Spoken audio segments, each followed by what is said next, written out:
program. So I want to make sure, and even after listening to the live show from last week, it was a little low. I could hear it fine, but I could see where some people might have a hard time listening to it, especially if there's some subtle noises in the background, maybe if somebody's on a treadmill or something like that. So if you are hearing my voice, I really need to know if I sound loud enough. The problem is that with this Wirecast that I use, and you can see it right there, right there. The problem is that if I turn the volume up too much, it seems like it starts to reverb or echo or something like that. And so I have to find a nice medium between volume and not echoing too much. So Karen says it's still not loud enough. Well, let me turn this up and let's see what I can do. Let me see if I can also mess around with the volume control on this. So bear with me for a few moments while I try to figure out where that is. Hold on.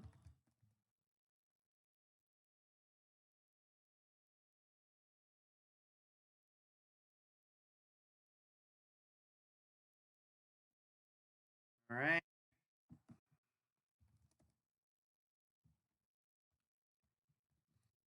Just hold on for a moment, please. Thank you.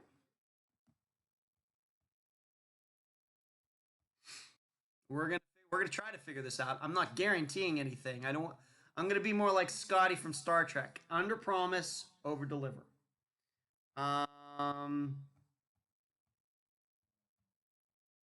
I don't want to do that. I don't care about speech recognition. Voice speed, no manage voices. No, it just doesn't have any doesn't seem to have anything that I'm seeing right this second for microphone input. Microphone setup.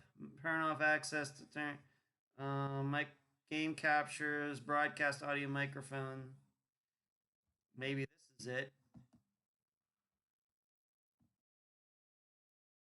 Let's see if this fixes it. And this is why we get on here early. Microphone volume. Let's turn. Maybe that'll. All right. Let's see if these settings do anything. Let's try it now. Does that sound any better? I turned some volume thing up, and we shall see how it sounds. Once again, I just don't want to. Once 9 o'clock gets here, I don't want to mess with this anymore. Volume is fine. Still struggling. Volume is fine. Hello all. Your interview is so beautiful, but the struggle to point some people and tone into love if I can't hear. Well, I know that. Hello, everyone should know I'm trying to figure out the volume. And I do realize that last week, and I'm speaking fairly loud. It's not like I'm whispering. So, not sure what to think. If turning that up doesn't fix it, then we're just going to have to live with it for tonight again, because this is really the only way to test it when other people are watching and listening. Hello, Full Metals, Laura again, Jasmine. I've got a pretty good show for you that I will talk about in 4 minutes. We are a little early here. JM says the volume's fine. Karen, your interview is so beautiful in volume, but live is a struggle to point. Some people might not tune in if they can't hear. Well, Karen, I agree with that. The problem is it's, like anything, like with the episodes themselves, some people think the episode's volume is absolutely perfect. And then on the other hand, I get at least one email a week telling me how much my audio sucks. I don't know how to fix that. I don't know how I find the happy medium between it's great and it's horrible. So I just have to. Laura says volume sounds louder to me tonight too. Okay, well maybe turning that sliding thing up there worked. I really don't know, but I'm giving it a shot. Audio, Laura, it sounds fine to me, but I notice the sound is better when I take out my earbuds. Well, Laura, I'm going to say it for I don't know how many times now, but earbuds are like the worst way to listen to anything. I know they look good. They don't take up a lot of room on your skull, etc. But they're horrible for your ears, and they are horrible for listening to just about anything. They serve a purpose. I mean, if you have nothing else, I guess they're fine. But if you are looking for good sound quality and a dynamic and a speaker that has a dynamic range and everything, earbuds are the worst choice of anything that is out there. So it does not surprise me that you say that it sounds better when you take out your earbuds. That does not surprise me at all. It seems to me when people do contact me about the audio and say it doesn't sound right, I would say 90% of the time I find out that the person is using earbuds. 90% of the time. And there's not much I can do to fix that. There's nothing I can do, and any control I have on my Mac, which is right over here, there's no control on that to fix that. That is an issue with the devices that people are using. Now you say, well, all these other podcasts sound great. Well, the difference is that other podcasts don't have interviews. And the way I record the interviews, I do it in a way that is easy for the guests. I don't want to try to teach a guest how to use Skype or FaceTime or anything else. I want to make this it's tough enough for them as it is. So I need to keep it simple for them. So I just record it on my phone. And when that happens is that it causes a dynamic range to be different between my voice and their voice. And I do the best to even that out. But speakers that have a limited range, they're going to have problems. So when you say, well, you're really loud and your guest is really soft, that is not because I mixed it that way. The reason is because your speakers don't operate in that dynamic range. Or you have the balance set off or something like that. I don't like to blame things on other people, but I can assure you, anytime you hear the audio is like way off, you can guarantee that it was not a mistake by me. Now, as far as the live show goes, I will admit this is a little bit different. Okay, Sheree, let's get started. Thank you, everybody, for tuning in. If you're just tuning in now, I was talking about some audio things here, trying to figure out the last week's live show, and maybe even the last couple weeks of the YouTube show have been a little quiet. And so I've been messing around with the levels, and we'll see if it's any better tonight. I guess we'll find out. A couple people said it sounds louder than last week, so maybe that is a step in the right direction. Because even when I went back and listened to last week's show, it was not as loud as I would have liked. And so Karen's still struggling. I don't know what to tell you, Karen. I'm sorry. It very well may be that maybe I could get some sort of Bluetooth microphone to clip to my shirt or something.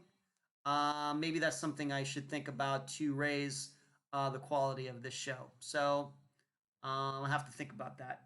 Hello, Susan. Thank you, everybody, for tuning in. Does everybody have their Christmas shopping done? I'm wondering. I wonder.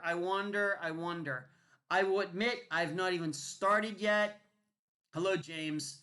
However, there will be some except for, I should say I have done some of my Christmas shopping, none of it. Some very special people will be receiving some things tomorrow. So I have done some of my Christmas shopping, but I still have a lot to do, and I'll probably just do it this weekend online. So there's that. But there's some very special people that will be getting some things tomorrow on their doorstep, and I hope they like what they receive. So hello, Miranda. How are you? Um, maybe I need to regarding that. I need to get to this question right now. Somebody had asked me, and if you have any questions that you'd like for me to answer tonight, please type them over right there where everybody's chatting, and I will answer them. I will do my best to answer the questions that you ask as long as they are PG and they are not too personal. Um, Sherry had asked me, did I put up a Christmas tree? Well, the technical answer is yes. And I just took a picture of my Christmas tree and posted it on my Facebook page. It is let me see if I can pull it up on my phone and so I can show all of you the picture. Let's see. There it is right there. That is a ceramic Christmas tree that you stick those little colorful things in the holes, and then there is a bulb inside. If you are wondering how big that tree is, it's about 16 inches high. My grandmother made it. My father, who is now here with me, his mother, my grandmother, made that way back in the day. It's ceramic. And my dad brought it with him, or with me, I was with him. He put it in the car when before we came down here, and it was in the car, and then he set it up over there by the TV over in the other room. So that is the only Christmas decoration that I have in my place. I love that. When you get all the lights off and it's just the tree that's on, it's just beautiful. It's just absolutely beautiful. And my grandmother made it years and years and years ago. But even though she made it, my mother, my Loretta Densel, her name is actually on the bottom of it. I guess you would say it's carved or into it or something like that. So I do have a Christmas tree up. It's ceramic. It's about 16 inches high, and my grandmother made it 50 years ago, 60 years ago. So, and that's what I have up in my apartment now. Like I said, my dad packed it away, and we brought it down when I went and picked him up last Tuesday. Paul is saying, I have one of those. Okay. Well, that's cool. I've seen them elsewhere, but it is cool. You turn off all the lights, and it's just that. It's pretty neat. It's pretty neat, and it's especially neat since my grandmother made it. So I got that question out of the way. Let's talk about the no problem, Karen. Let's talk about the Andrea Bowman poll. A large majority of you have come to the conclusion that Dennis Bowman has killed at least 3 people, probably women. Well, little girl Andrea, at least 3 people in his life. Of course, Andrea.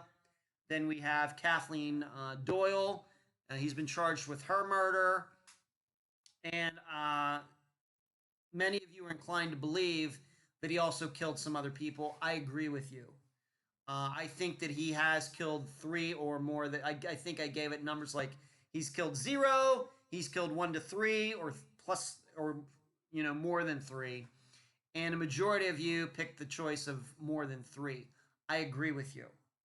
I do think that he's a serial killer, and I can only hope that his wife or he himself, are willing to talk, and maybe a reduced sentence or something like that, so that a lot of these crimes can be solved, and of course, Andrea's disappearance can be solved.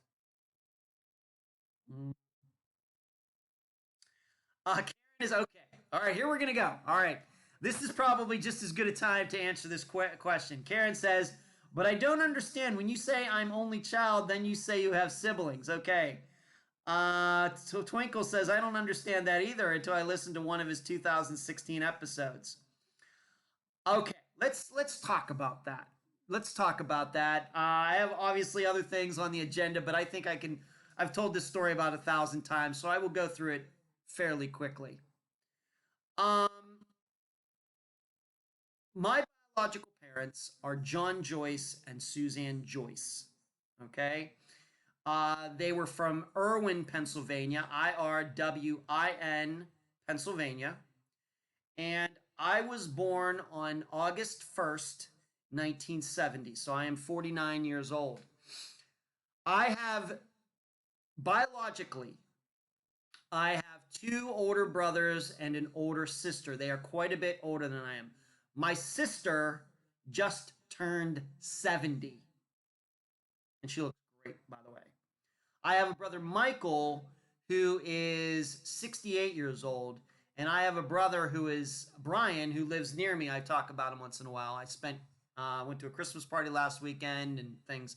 Spent Thanksgiving over there. Um, my brother Brian is 67 years old, and once again, I am 49 years old. I was a little bit of a mistake. Uh, John and Suzanne were not planning on having any more kids.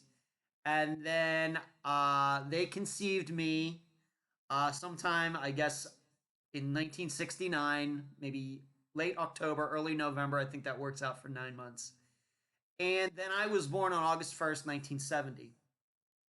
At some point during my biological mother Suzanne's pregnancy, they decided that they were going to give me up for adoption because once again I was unplanned. They were not having planning on having any more kids.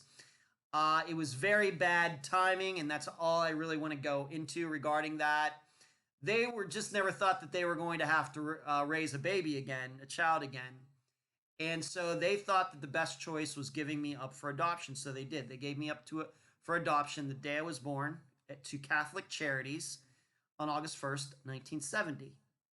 Then a month later, September 1st, 1970, Ed and Loretta Densel, my dad who is now here, and my mother who passed away last year, they adopted me.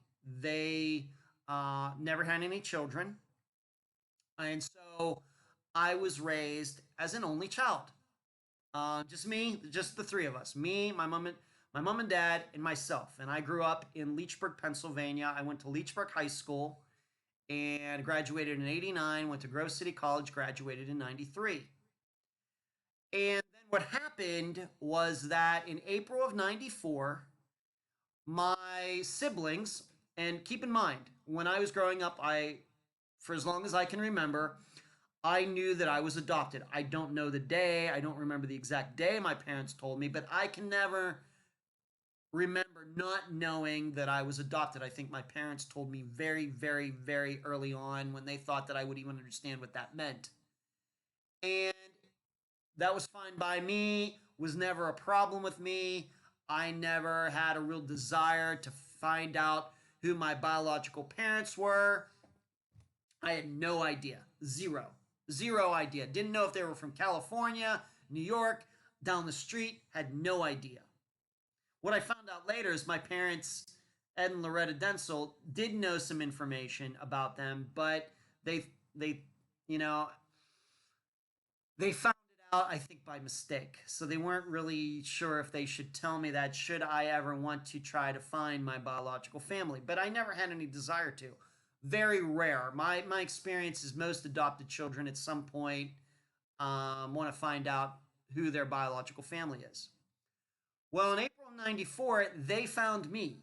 My siblings mainly, they got approval from my biological mother to sign these papers, and they sent letters to Catholic Charities, and the Catholic Charities sent um, the letters to me.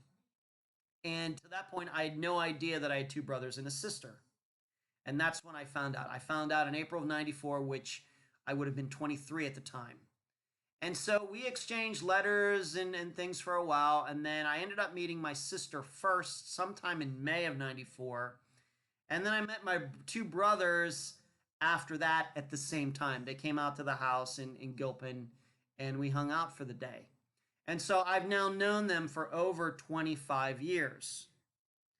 Now, y'all should know probably that just a couple years after 1970, when Suzanne and John gave me up for adoption, they got divorced. And my biological father, John, got married to another woman, and he was married to her till he died in 2002. But my biological mother, Suzanne, never remarried, and she died last year in 2018. So my biological mother and my mother, Loretta, both died last year. It was a very difficult year, as I've said. I've continued to say this year. So that's the story. And I did get to meet my biological father. Not many times, a few times. But then I moved to Las Vegas. But got to know my biological mother, Suzanne, very, very well. And in fact, it got to the point between my mother Loretta and Suzanne that they would go on trips together. They would come out to see me in Las Vegas together. They became the best of friends. And as you can imagine, my mother took it very hard when Suzanne died in 2018. And of course, she passed away later that year. Hello, Tamara. So that's the story. So when I say I was an only child, but I have brothers and sisters, that's what I mean. And they are full brothers and sisters. We all have the same biological parents. However, I was raised by different parents. So that's the story. All right. And how long did it take me? About 6-7 minutes. That's pretty good. Sometimes I can really, really draw it out, but 6 or 7 minutes to tell that story, I think is pretty good. So there you go, Karen, or anybody else that was confused regarding that. That is the story. And I'm very close to my brothers and my sister. Very, very close. We spent a lot of holidays together. My brother Michael and his wife would come out and see me in Las Vegas. My brother Brian lived in Las Vegas for a while. So, and my brother Michael and my dad went to some football games together this year. Just, it's a very, very unique situation.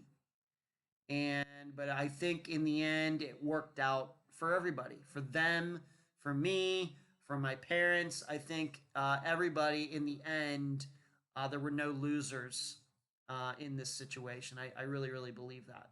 So there you go. Well, let's move on to some Unfound stuff. The update episode, they are wonderful people, Twinkle, that's true. Next Friday, so December 27th, that's going to be our next update episode. So that'll be update episode number 4. And it's going to be a good one. It's going to be a long one. Lots to talk about. Of course, if you watch the show, at least some of it is going to be probably a rehash. But for a lot of people who don't watch this show, it's going to be new to them. So what this will encapsulate is any updates on any cases between the last update episode and this one. So the last update episode I did beginning of September. So this will have any updates that have happened since then. Of course, we're going to talk about Teresa Butler. We're going to talk, of course, about Tom Brown. We got Austin Pivo. We got a lot to talk about. And in fact, in a few seconds here, I'm going to be talking about another update that will be part of next week's update episode. And of course, this Friday, I will talk about this Friday's episode here in a moment. So I'm trying to keep up what was suggested to me kind of last year or earlier this year, that I do an update episode about every 4 months. So I did one in April, then I did one in August, and so this one will be at the end of course, this month, December, January, and then you can expect probably the next one in April. But as always, if things happen with any of the cases that Unfound is covered, of course I will talk about them here or, and wherever else. But those things those cases, any updates will also get included in the update episodes uh, as well. Karen says, will you be starting fresh with updates or using last show and editing? This will be a brand new, Karen. Next Friday will be all new updates. Now, once again, if you've listened to this show every week, then some of it is going to be a rehash, frankly. Okay, it's going to be. But you have to understand, Unfound gets a lot more downloads per week than we get viewers for this show. So there's still a lot of people out there that don't know about the updates that I've talked about, every few weeks on here. So putting those updates in an episode gives those people an opportunity to know what's gone on over the last 4 months. Carrie says a lot has moved with Unfound this year. A lot, yeah. I guess that's true, Carrie. Yeah, I think you're right. Karen, so I'll be using parts of the previous show, Karen, kind of the introduction, etc. But the actual updates themselves, which make up the vast time, most of the time in these episodes, are going to be all new, every single one of them. There will be no rehashing of what was talked about, as updates in September, April, or any time before that. All the updates in the update episode will be new. Ha, Karen, but it's a fresh rehash. Well, I guess you could put it that way, Karen, but like I said, to many, many thousands and thousands of people, it's going to be new to them. If you listen to the show every week, then like I said, you're probably going to hear some things you've already heard. But to the thousands and thousands and thousands and thousands of people who unfortunately don't tune into this live show, maybe we need to work on that for 2020. To them, the updates that I'll be talking about will be brand new that they've never heard before. So there's that. Speaking of which, Krystal Morrison, if you are in the discussion group or on the page on Facebook, you know that her remains were found the end of last week. Now, how they were found is that there was a road survey crew. They were doing something in the general area of where she was last seen, and remains were found. And through DNA, they determined, I think DNA, maybe dental records, they determined that the remains are of Krystal Morrison. I've looked at a map, trying to figure this all out. I've talked to her sister Michelle, who was the guest for that episode in September of 2017. So it's over 2 years ago that we covered that disappearance. And if you will remember, I'll just go through the details very quickly. She was at work. She said she wasn't feeling well. She called home to have this friend of hers, a guy, come and pick her up. And the guy would be bringing Krystal's son with him. When they got there, she was gone. She wasn't seen there. Now, in the meantime, what was determined was that after she made that call, she walked down this street to a gas station. She was seen on video inside this gas station, and then that was the last time she was seen. Now, I will admit, it seems like we got this one wrong. There was, of course, Krystal did have a drug issue in the past, and there was a fear that she might have relapsed. And she did know some surly characters around that area, and even in the chapter I wrote for the book that just came out, I kind of put forth the idea that she ended up meeting up with this drug dealer, and something happened. Did she overdose? Okay, I'm going to say at this point, I don't think that happened. That does not mean I know what happened.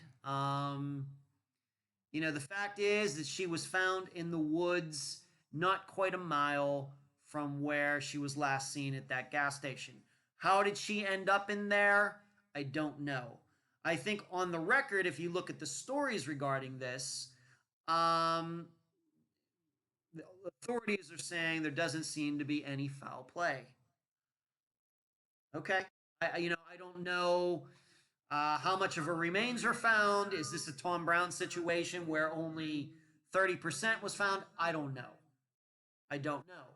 I think that when the time is right, Michelle and I will be able to talk about that.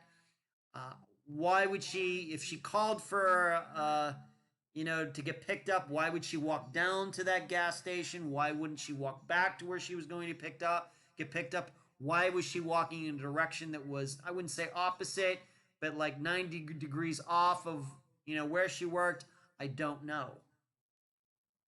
It's a stumper.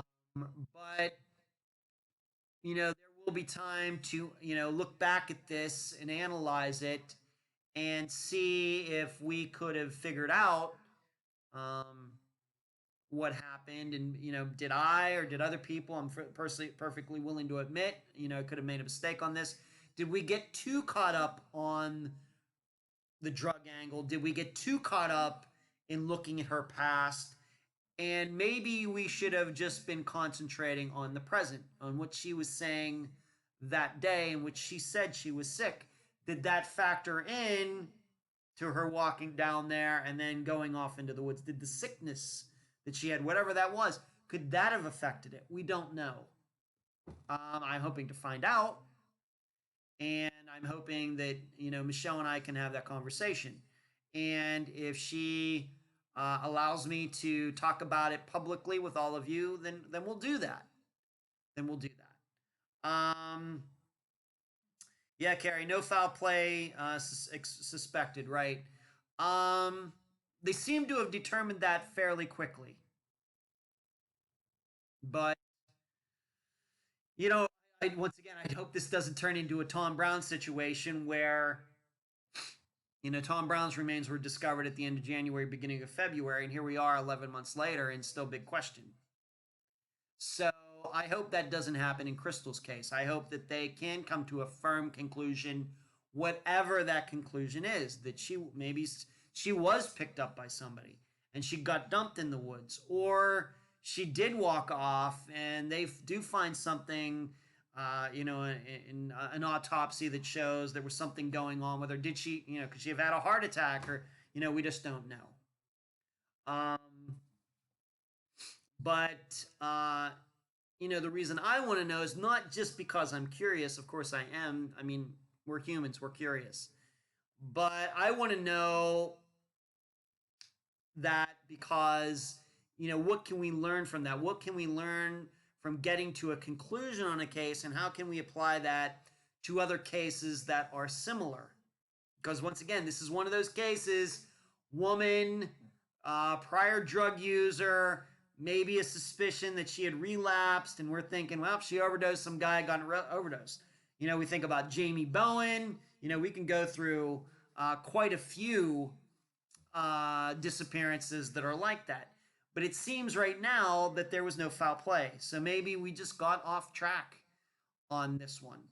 And maybe that should cause us to take a look at some of these other cases that are similar and maybe start thinking, well, maybe they did walk off.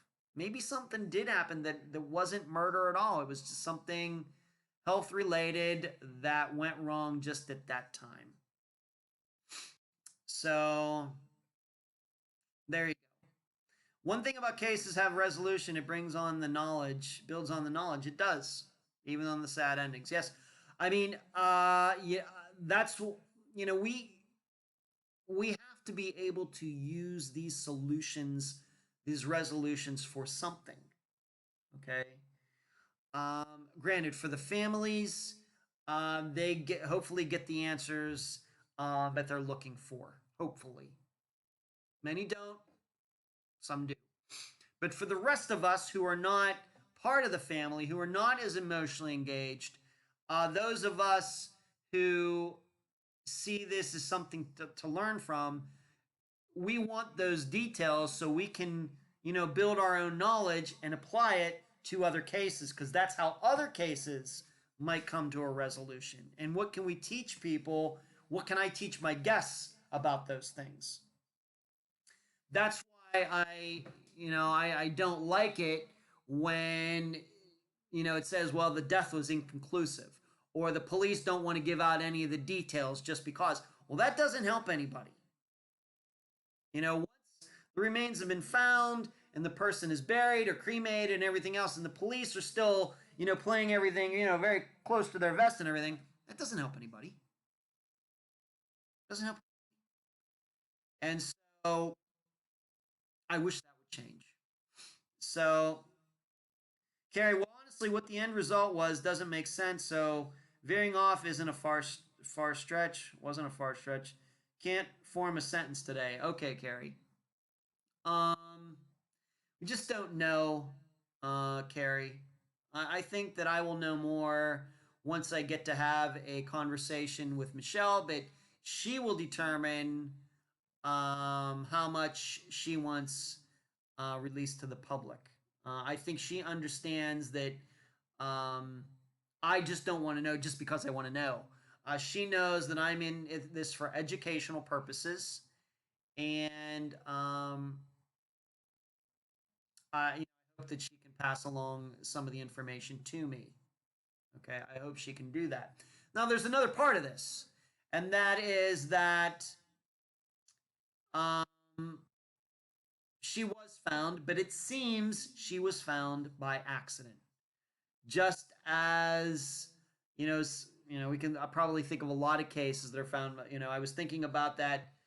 I always forget his name. Brian, the guy Brian up in Washington who disappeared, and then he was found 10 years later, and it was like in the brush by a church. I know one of you is going to be able to pick out his last name. Brian Barton. I think that's it. Brian Barton. He was found by luck as well. Just happened to be right place, right time. And this is the other part of this. And so even though there were searches done for her around that area, she wasn't found until recently by people who weren't looking for her. They were just doing their job, somewhat like Janelle Matthews, with Steve Pankey's interview from a couple months ago.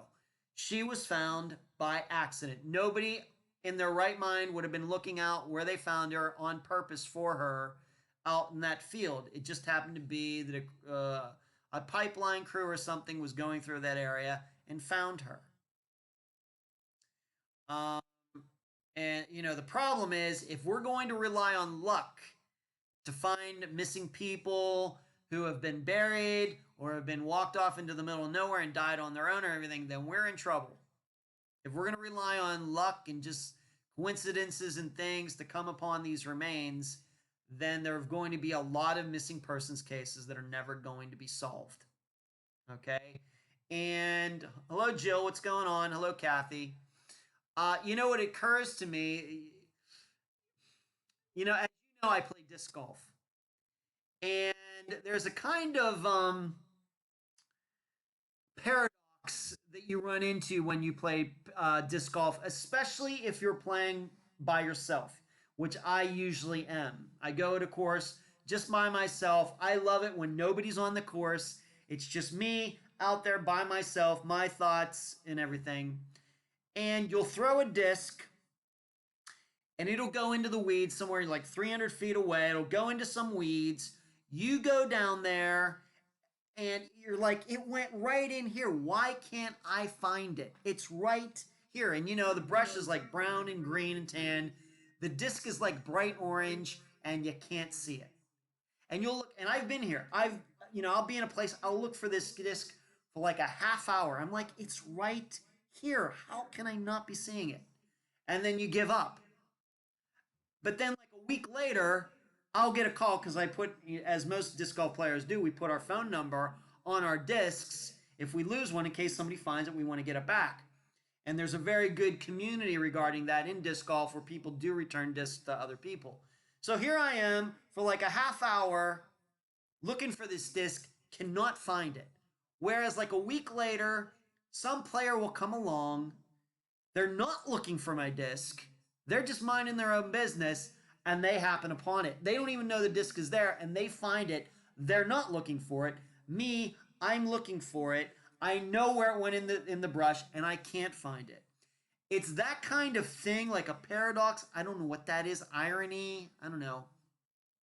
I think about that a lot when I think about these kinds of cases where people have gone out and looked for someone, went over and over and over and couldn't find her or him. And then like 10 later, years later, somebody's coming along. They're a hunter, or they're a new road, like it seems like in Krystal Morrison's case, and they do happen upon the remains, kind of in the same area. It's just so people who are looking for in the right area can't find her. People who are looking for in the right area can't find her. People who aren't looking for her, who just happen to be in that area, do find her. I it's one of life's mysteries, and I don't think that we'll ever be able to um, solve that. And I mean, if I can't solve what happens in disc golf, I don't know how we're ever going to solve it when it comes to missing people. Yeah. Well, we're to believe that, Sheree. Tom was found by accident. That's what we are to believe. Okay. Um, Carrie, honestly, it is random finds over searches that tend to find people, and that blows. It does blow, Carrie. Being one with the disc. Yeah, Twinkle, you got to be one with the disc. Yeah, yeah. Be the disc. Sheree, that basically happens to me every day with my car keys. Right. When you're looking for them, you can't find them. When you aren't looking for them, you do find them. Who knows? We get so hyper focused that we don't see the big picture. Well, Twinkle, that may be the case, but certainly in a lot of things in life. But um, I don't know if there's any kind of philosophy or theme that can explain that.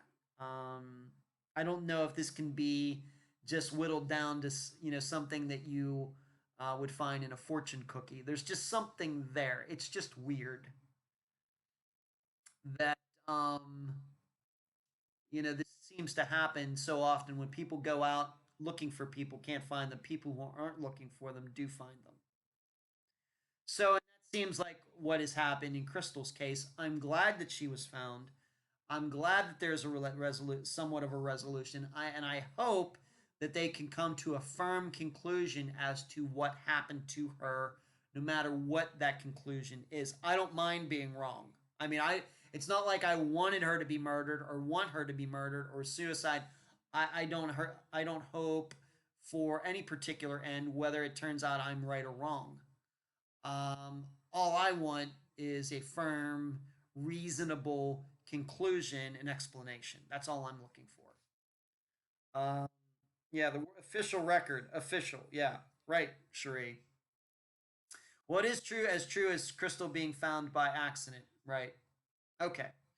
Let me answer. That was Krystal Morrison. And once again, if I can get any more information that I can reveal to the public, all of you will know. Um, Katina, I think that's how you say her name, Catine. Katina asked me, who is Team Barrera? And this website, Tom Brown, whatever it is, tombrownwasmurdered.com or whatever the website is. Who is Team Barrera? What is going on with that? Katina, I have no idea. I maybe I should know, but you have to remember that I have 150 other cases that I'm responsible for. Okay. Having said that, although we can't talk about it, I still believe behind the scenes between myself, Sharik, Carrie, Heather, and Emily, and we have to include Dr. Eric Grabowski in there. Can't forget about him. I got to tell you, and I can't say anything more than this. We are still behind the scenes doing more for Tom Brown's case than probably any private person in the world.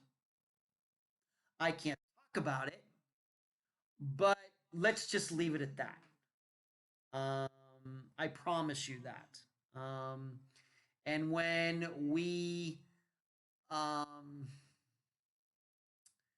when we go public with these things, when we get some agreements and people agree and things like that, we'll do that. But we're not going to do anything before that time. Okay, we're just not going to. We don't rush things. We are not the type of place that feels like we need to get things out first. We're just going to work diligently behind the scenes And when we can come to the public with something, we will. But I can tell you, even though, of course, there's still been a lot going on with Tom's case, with Lewis resigning, Sheriff Clapp, Deputy Clapp is now Sheriff Clapp, etc. Um, for us in Unfound, we are doing quite a bit, and that is the honest to God truth. But I don't know Team Barrera. I don't know who that is. Is it a private investigator? Is it a private citizen? I know they have the website. I know a couple people have posted things from that website in the group. Um, I don't know what to make of any of it. I'm not involved with them. So that's that. Asking me about them would be like somebody asking them about what we're doing. I just don't know. Um, Carrie says, I have kind of seen that question asked a lot, but haven't seen an answer to that question yet. What question are you talking about, Carrie? It's a daily thing, honestly. Who cares if it's first? It has to be right, and that is what we do. Do it right. Regarding the question, who is Team Barrera? I don't. I just don't know. Um, I think that Katina, if you're watching or you're gonna watching this later, I think that that would probably be easy to find out. I don't think it's being that somebody seems to be using their last name for this. It seems like they should be easy to track down. I just don't have the time to do that. I don't track down people who are also doing reporting on something. We at Unfound were much more interested in tracking down the sources themselves and see if they will talk or not. So there you go, Katina. I can't answer your question any more than that. I just don't know. And I'm not sure if I should know. Let me answer one more question, and then we'll get back to some other things. Tanya asked, "What does my dad think of the podcast?" First of all, I answer that one. Um, you know, I think that my parents have always thought I was a little odd. Now, you already heard earlier in this show that I am not their biological son. They adopted me. And I think it is very decided that my personality was very different from my parents. And in many ways, and it's one of those things between nature and nurture, that um, there are certain things that nurturing can do, but I think that we underestimate how much of our behavior and our thoughts and everything are controlled by our genetics. Okay? I can tell you that there's no denying that because the fact is, my biological parents, John and Suzanne, different people than Ed and Loretta Dentzel. And my brothers and my sister were raised a certain way. I was raised a certain way. But still, my brothers and sister, and myself are still somewhat similar. And um, so when it comes to this podcast and everything, I think my parents have always thought I was a little off. Moved to Las Vegas. I was in entertainment. I was working at Star Trek: The Experience. I was a model, and I was working at a film festival. I was a filmmaker, and all these things. And they were like, "What's he?" I think that what my dad thinks about the podcast, him having seen me do so many different things and doing them well, but not getting a lot of attention for them. I think that he's just happy that I've found something that I really, really enjoy doing. It's important. I'm good at it. And, I think that he's just happy that all of the work that I've been doing and everything else is actually having an effect. I think that's, I bet, if he had his choice about what I would have done with my life, it wouldn't have been a private or a missing persons investigator and reporter. Let's just put it that way. So there you go. Um, um, Well, he agreed with me, so he's pretty special. Yeah. Genetics played a huge part in who we are, Kathy. Absolutely. I'm not saying that my brothers and my sister and I are exactly the same. We're not. And even between those three, they are very much different people. Between my brother Michael, my sister Diane, and my brother Brian, distinct people. They have a lot of similarities, um, but they are quite different. And I am even more different than that. But still, those basic qualities of many things that you would not think are genetic. And there was no amount of nurturing from my parents that changed some of it. That's all. That's the only way I can really put it. So there you go. And as far Tanya also asked me, um, any Christmas, any like holiday traditions. Not really, Tanya, because really, for my most of my adult life, I've worked. Well, not really. Well, when I lived in Las Vegas, for the most part, I worked on holidays.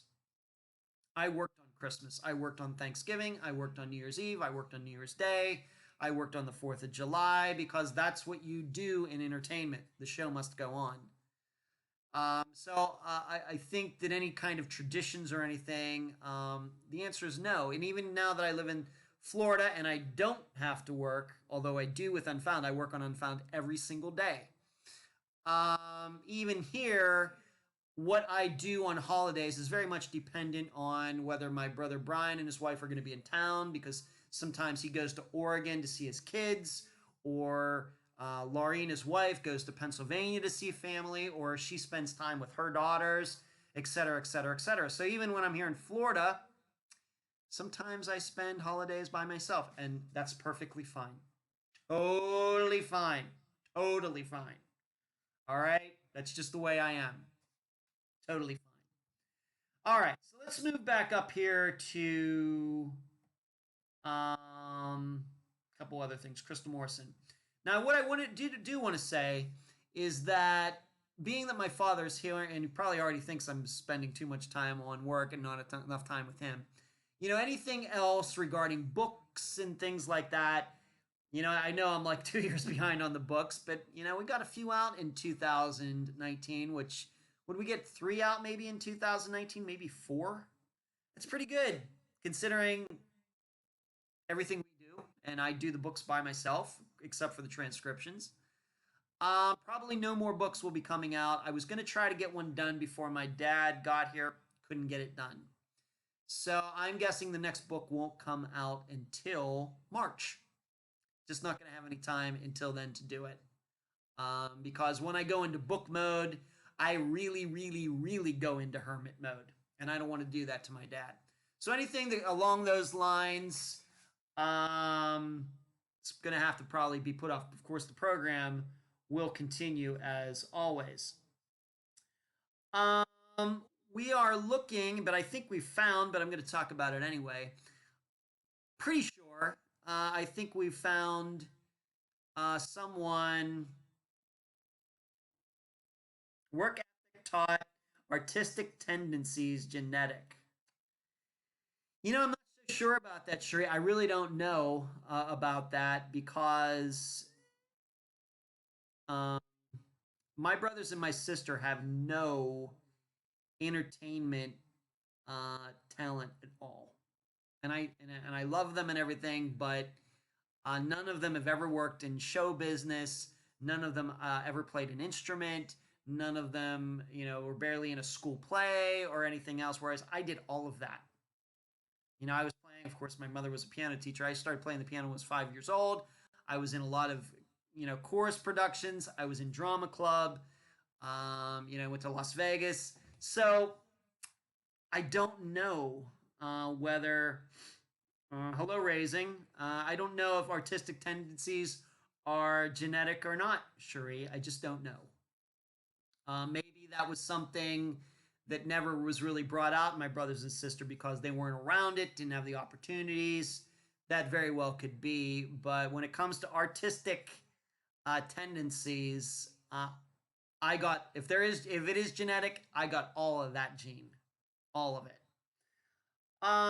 what I was going to say was that I think that we have found somebody who is going to be um, working on the website, which the website needs a lot of work, and this person knows it. But somebody contacted me, and I think Cherie is going to be talking to this person this weekend just to see if we're all on the same page.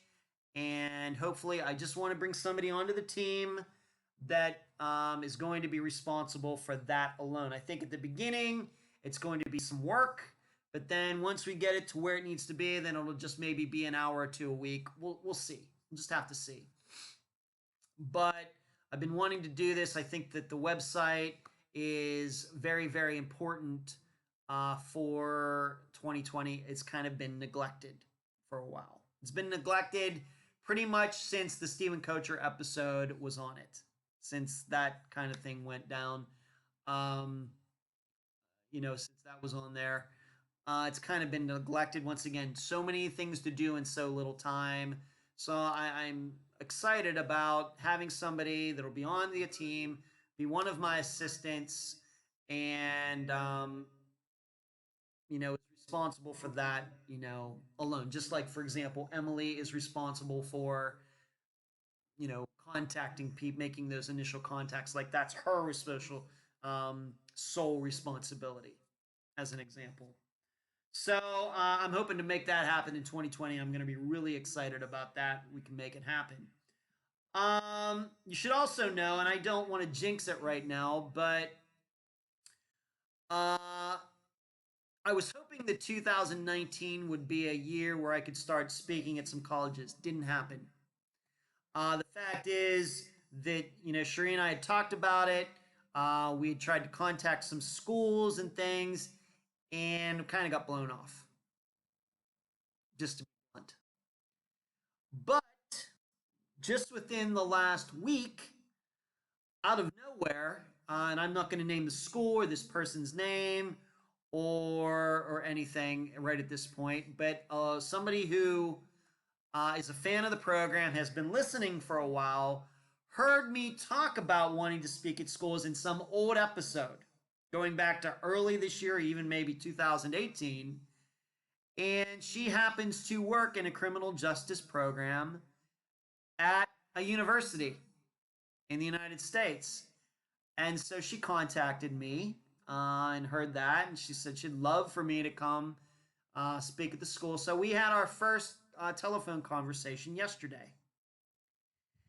And so I'm going to start working on that.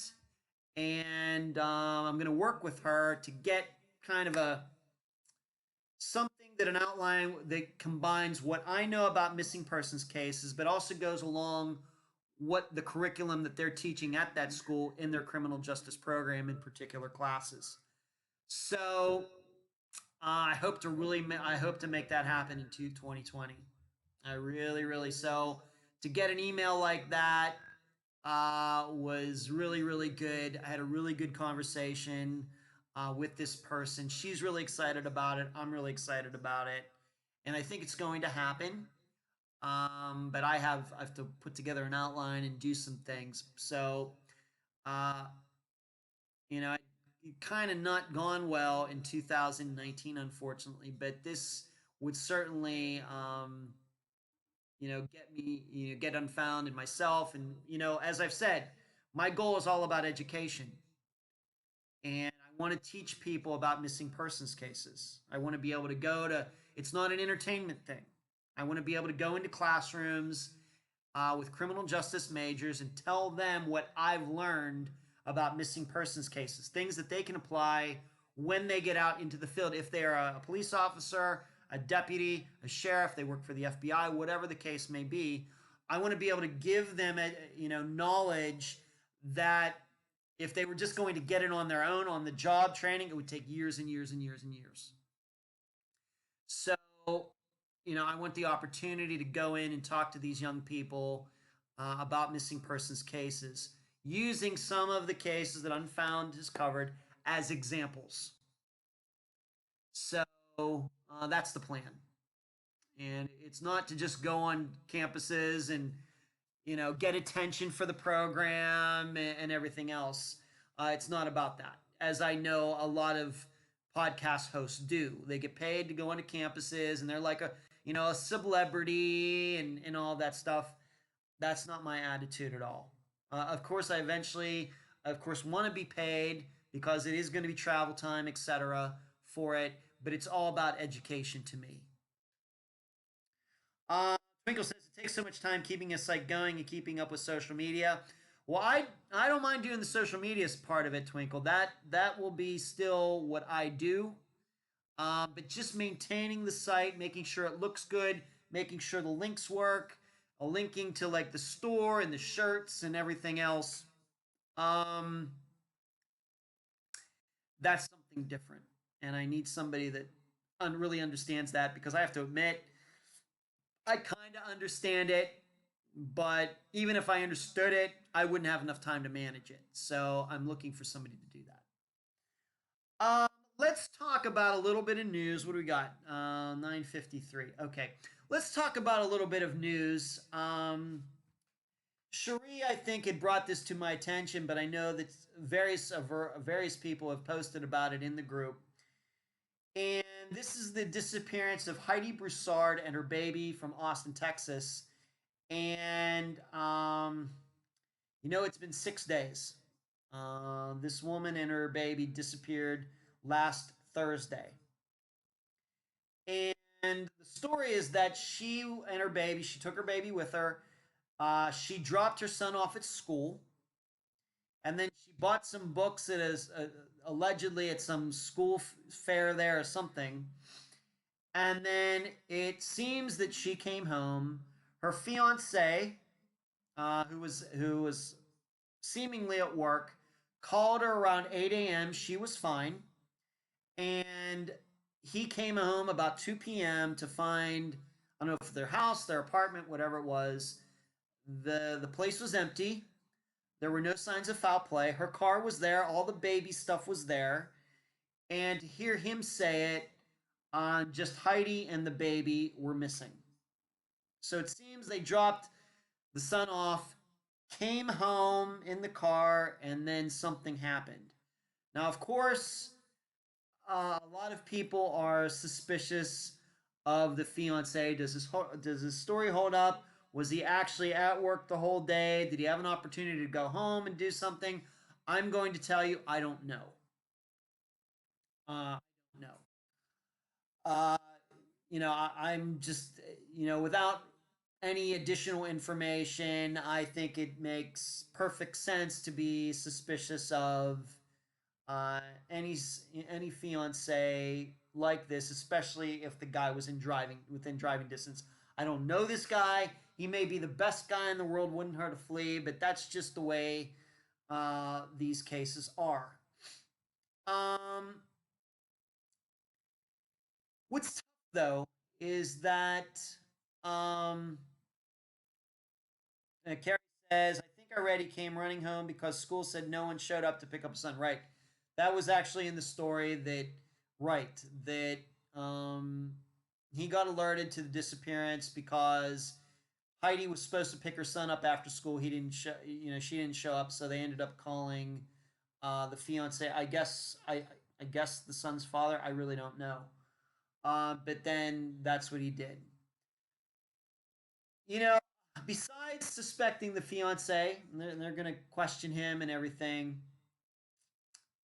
Um,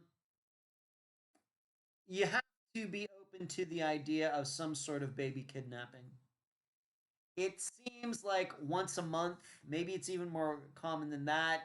You hear a story about, a pregnant woman who was attacked, and of course, we even covered, a case like that way back in 2017, where I think I'm still open to the idea that this young woman was possibly baited or lured into showing up at house. And I'm gonna, unfortunately, don't be mad at me when I can't think of her name right off the top of my head, but I'm gonna look for it right now. Ashley Eifert, who was pregnant when she disappeared. And even to this day, I'm open to the idea that maybe she was lured to somebody's house where they took her and then took her baby. And I can't dismiss that idea. And so if I'm going to be open to it in Ashley's case, I have to be open to it in this case that did she drop her son off? Did she go home? Was there somebody who wanted her baby? Because the baby was only a couple weeks old. And, um, took the baby in some sort of baby trafficking or something. I'm open to that. I'm certainly open to that. Laura says, like, that's like when you're looking for money in the ground and never find it. Oh, you're talking way back to finding, yeah, Laura, regarding finding discs or finding remains. You're right. Shri, regardless of his culpability, he needs an attorney. Those interviews are ridiculous. Shri, I've not seen the interviews, so I don't know. Carrie, with him running to house, not school first, makes me wonder if he suspected postpartum depression. Carrie, Shri, yes, agreed. He needs to shut up and get someone to talk for him. I've not seen those interviews. I just don't know. But if you're saying that he's not doing too well in these interviews, well, I would have to see them for myself. Not that I don't trust Cherie and Carrie, but uh, are you saying that he needs to get an attorney because it sounds like he's guilty, or are you saying he needs to get an attorney because he's just rambling on and on and on and just isn't making any sense? I'm not sure which is it closer to. If one of you could tell me that, it would be helpful. So, postpartum depression. Once again, that's something that um, that's something that I have no experience with. I've never had any children or anything like that. But it is, of course, very real. Many women do have that happen to them, and maybe that is a factor in this. What would be confusing to me though is that it seems the car was at the place. Now, if they were missing and the car was missing, then I see a different type of scenario. But being that her car was still at her place, that starts to really limit the options of what could have happened. Whereas, with her car not being there, I mean, all sorts of possible. Did she run off? Uh, did somebody carjack her? On and on and on and on and on. Did she take the baby and run because she was afraid of her fiance? All sorts of possibilities. But being that her car was there at her house or their apartment, it starts to really narrow down the possibilities in my opinion. Suzanne, did you listen to the in between on Tyler North case? Suzanne, I have not. Um, I almost want to rescue him. It's worse than not doing well. Okay, Cherie. Carrie, people are already comparing him to Chris Watts, by the way, he's responding. But in a lot of it, I think people are grasping at straws. Cherie says he's making himself look guilty. Okay. I guess I will have to see those interviews for myself. But I guess what I'm trying to say here is I can see why, whether whatever kind of interviews he's doing or not, I can see why they're going to look at the fiance. But given that the car was at home, and I can be open to the idea that this might have been a baby kidnapping case. And of course, then Heidi got caught up in the middle of it. So, there you go. But I wanted to talk about that. A lot of people posted and been commenting on that in the group. Let me answer a couple more questions, and then I'm going to talk about Friday's case. Suzanne had asked me, "How is it having my dad here?" It's fine.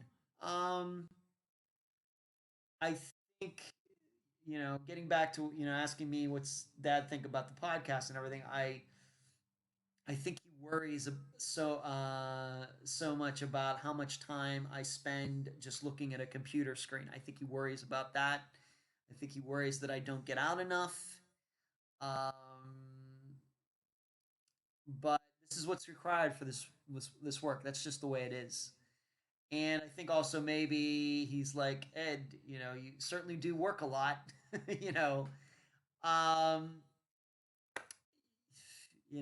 it's just this is just what's required. So it's interesting having my dad here. He's a great cook, and we've done some things. Tomorrow we're going to go shoot the guns tomorrow morning before I have to come back and do more work.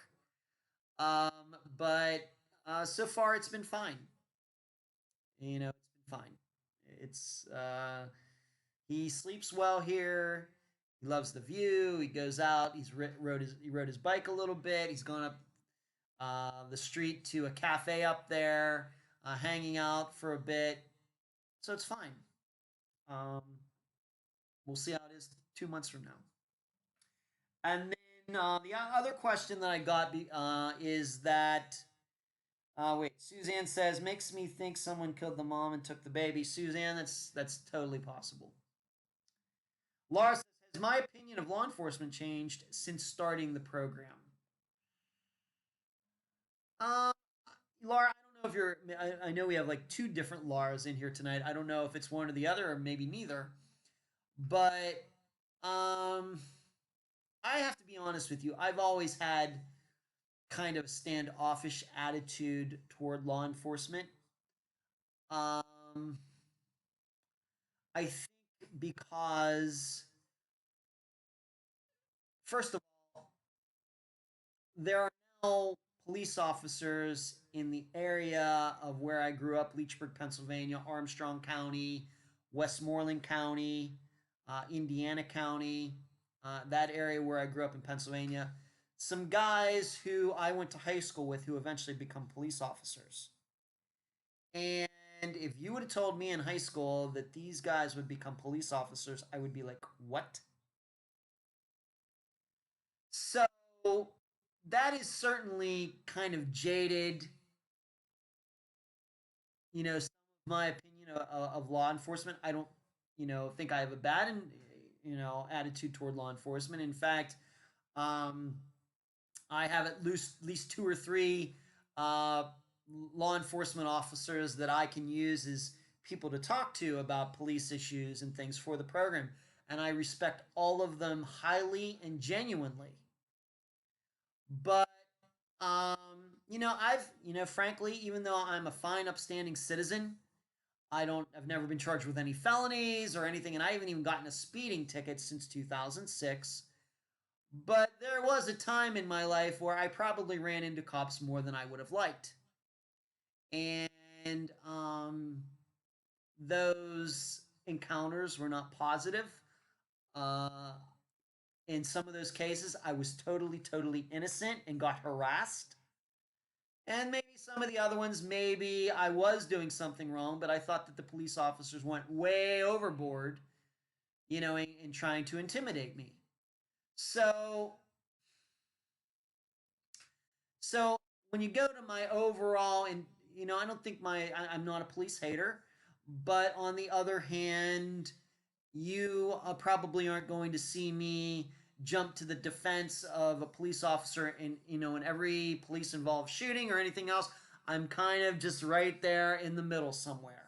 And then you add on top of that I know at least 10% of the cases in Unfound is covered, or even more than that now, that a police officer, a deputy, or somebody could be connected and is a suspect in the disappearance more than any other occupation except for drug dealer.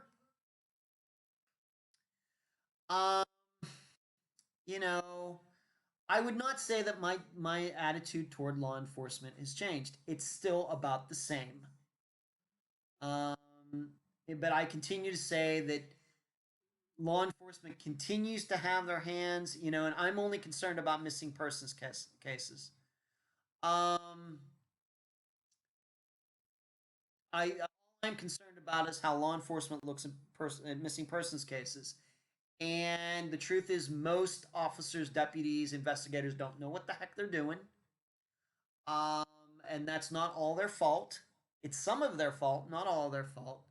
And if there's one thing that I would like to change if I'm going to be around for 30 more years and doing Unfound, it would be that. All right. I think that my attitude, law enforcement, would get better if I could convince enough officers on the beat to change their attitudes, how they handle missing persons cases. That's the way I look at it.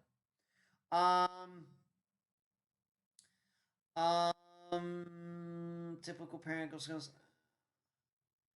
Twinkle says, I know one thing. I keep my head on a swivel, one of my favorite sayings ever, more than I ever have after hearing all these stories. Twinkle, you should. Cherie, I was shocked my son was driving from Texas to South Carolina, even though he's been deployed in the military for 4 years. So you're always a kid to your parents? Yes. Twinkle says they are our babies. Kathy says parenting is a test of your life commitment. Carrie says I have one out of states, 120 minutes from me, and a couple that is an hour more in the way. I worry about them a lot. Kathy says rest of your life. Okay, law enforcement are just people like everyone else. It's certainly true. They are not robots. Maybe one of these days, way down the road, instead of having humans for police officers, we'll have robots and androids and drones and things like that. I don't know if that'll be an improvement or not. But until then, we're going to have to put up with the human element of doing any type of job. None of us are perfect. Neither are police officers. It's just that when they make mistakes, it's usually a bigger deal than most of us making mistakes. That's just the way it is. So, but I would not say that my attitude toward law enforcement has changed. I think that I've always kind of, you know, kept a couple steps away from that.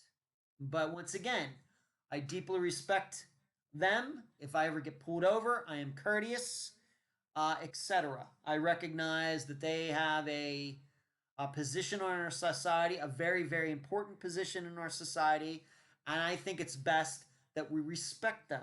That doesn't mean they can take advantage of us, but we should respect them. And so I do. But let's just say if I can avoid them, I do. You know, I know a lot of people have the stickers. You support your local law enforcement and all those things, and I'm just not that type of person with anything. Not just police officers, but anything. It's just not the way I am. All right, so let's go to this Friday's case. Um, we're going to be covering the disappearance of Jesse Ross. I did the interview today. It went a couple hours. I talked to his father, Donald. I know that the Ross family have done many interviews over the years since Jesse disappeared in 2006. As you would expect, this is probably the most detailed interview the family has ever done. And that's what we do here. Um, Jesse disappeared November 21st, 2006, from Chicago, Illinois.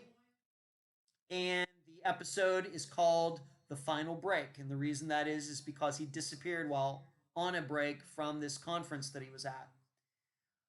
This is um, probably one of the most well-known disappearances that Unfound will have covered. I suppose Suzanne Lau could be up there. Of course, Flight 370 could be up there. But Jesse's, I think it's been well known for a long time. I know that I've known about his disappearance for at least 10 years. And in fact, that other program, that other podcast that I never talk about that I used to do, we actually covered his disappearance as one of the, five that we did. And, but this, of course, the format of Unfound is a little bit different. So it's a well known case. I think it's a good way to finish out the year. And then, of course, the last Friday in for 2019 will be an update episode. I thought that Donald did a great interview. Probably asked him some questions that he'd never been asked before. As you would expect, we don't do any theorizing during the interview. I'm not going to be doing any theorizing in my summation, as is the case, even though I know there are a ton of theories out there. Did Jesse go into the water? Did something actually happen in the hotel?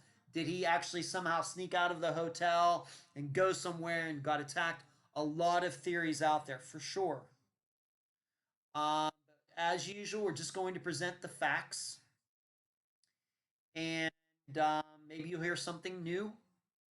and you'll be able to have to try to come to your own conclusions. And then, but I will write about my theories and thoughts and feelings about the case on Patreon. And if you're not a Patreon supporter, this would probably be an excellent time to become one, because this I'm going to be writing about this case.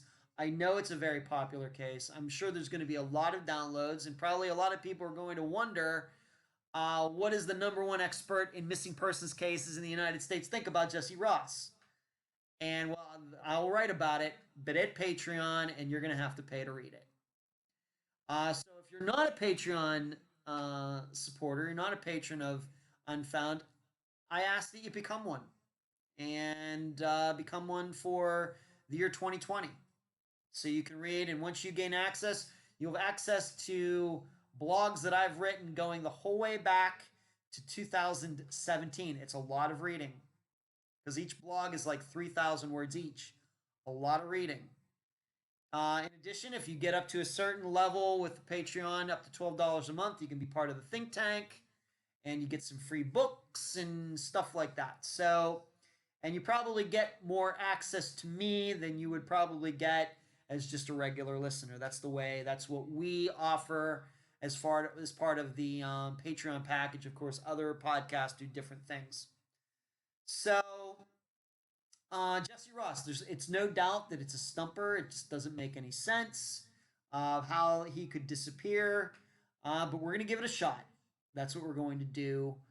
And like I said, this is probably one of the most well-known cases that Unfound has covered. So there you go. Carrie says, regarding law enforcement, a lot of it comes down to training. That is one of the things that I'm trying to push, law enforcement training. Cherie says, respect is earned, not assumed. Laura, another one of those things where you were trying to find a school and got nowhere, but then you least expected it. She contacted you. Yes, you never know what's going to happen.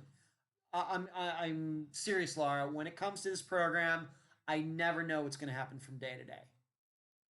In fact, just today, I got a message from somebody who I messaged on Facebook in February of 2018.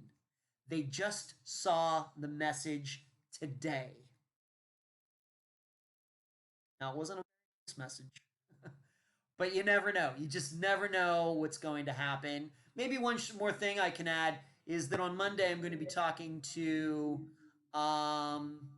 another filmmaker guy. You know, we might be talking, putting something, a TV pilot or something together, talk about it in 2020. That's going to be happening on Monday. So maybe I should have mentioned that earlier in the program as well. But that's all I got for tonight. What do we do? Just a few more days to Christmas. You better get your shopping done. Like I said, I got a bit of shopping done. Those special people will be getting their stuff tomorrow. The other people are going to have to wait. Andrea Bowman poll. Update episode. Final Friday this year. Krystal Morrison talked about her remains being found. Talked about how there will be a delay in books and everything else because my dad's here. I need to give him a little more time. Talked about how I think we found a person to work on the website. I think Cherie's going to be taking care of that this weekend. Talked about Heidi Broussard and the disappearance of her and her baby. Took some questions from Katina, Sherry, Suzanne, Tanya, and Laura. And then we finished it out telling you about how we will be talking in the interview. This episode, this Friday, will be the disappearance of Jesse Ross from Chicago, Illinois, November 21st, 2016. So that's it. I'm done for tonight. Thank you, everyone, for tuning in. I guess next Wednesday is Christmas.